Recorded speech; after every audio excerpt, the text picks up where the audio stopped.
how come Himalayan springs are disappearing?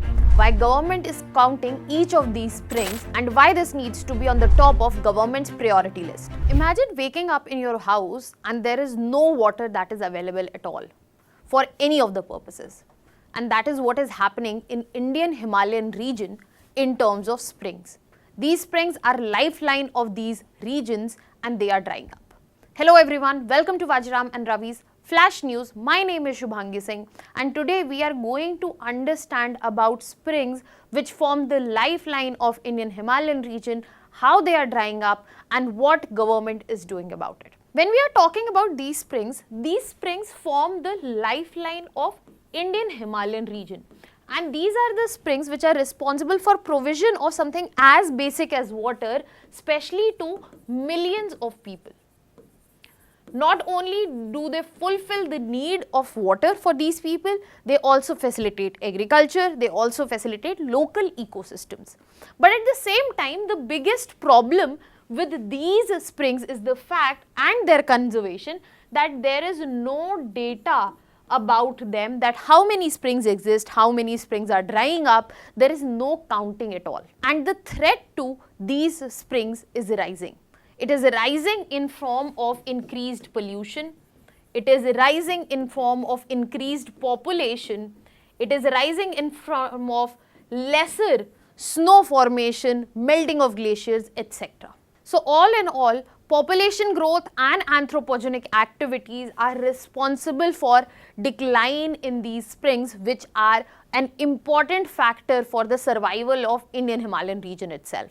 When we are talking about climate change, it directly contributes 50% in terms of depletion. So climate change is responsible for 50% of springs drying up that we have seen in Indian Himalayan region. If we talk about examples, there are multiple springs like Guchuera, Harura, Vara, especially in Manipur, which have dried back in 2021 itself. Now this paints a very sad picture in front of us where these springs are dying a sad and slow death. But what is government doing about it? Are they doing anything about it? And how they can be saved? Now let us get into that. So when we are talking about conservation of springs, there are multiple efforts which are going on to protect them. When we are talking about the biggest effort, that India is the first country to conduct a census about them, we will be going on to that next. But there are multiple other efforts such as regional initiatives. So if you talk about regional initiative, by Sikkim, there has been Dhara Vikas. It focuses on reviving the springs and lakes, and they are not just focusing on modern scientific methods, but rather they are also using indigenous local methods as well. Other states, especially northeastern states, they have started the mapping and also the protection of these springs. If we talk about other measures, there are multiple revival methods which are in place. For example, if I talk about 6-step protocol. Now this 6-step protocol is a comprehensive measure where we are focusing not only mapping, understanding, but gathering the critical information and then implementing and monitoring it in real time so that spring revival gets a proper systematic approach to itself. And then we are also moving ahead in terms of guidelines and resource book so that policy makers can come up with spring shed management when we are talking about development programs which are being implemented. Furthermore, we also have community and collaboration steps that have been taken. For example, there have been 60,000 springs which have been already documented, be it by NGOs, villages, and local communities are coming up in the front to protect these springs and recharge areas so the springs can be maintained sustainability for a long time. Now we will be moving on to the main topic, that is the national census that is being conducted. So India is the first country to conduct a national spring census, and this was launched on 3rd of April 2025 itself.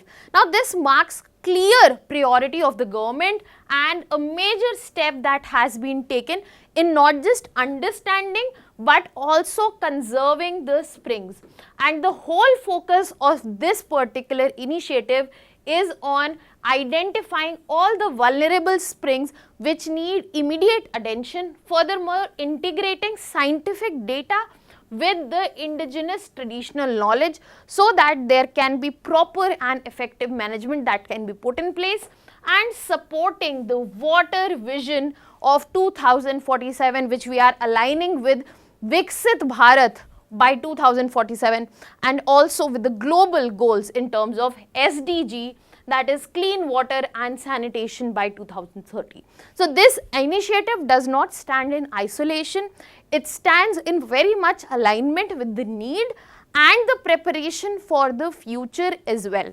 If we talk about the technological aspects of this particular program, we have to understand there is a major thrust on use of technology, whereas there is direct use of mobile application which has been developed by CES and NIH Roorkee, which will enable the data collection which will happen in the remote areas.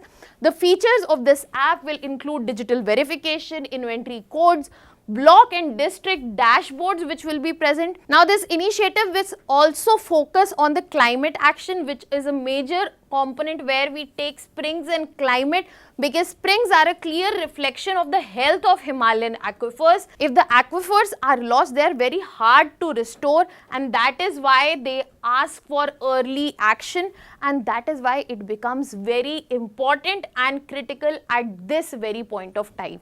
And in this, our traditional knowledge is going to be the main focus point which can really help us, be it the elder community members, be it our local knowledge of conservation of springs and the conservation of human resource which holds the wisdom of this knowledge as well. So this is also going to look into the factor of migration, because migration of people also means migration of wisdom. The goal of this whole scheme is very clear, where it will be combining scientific monitoring with revival and sustainable management, so that the springs are very much existent as lifelines of Indian Himalayan region for the future generations as well. Now that was all from my side. Thank you so much.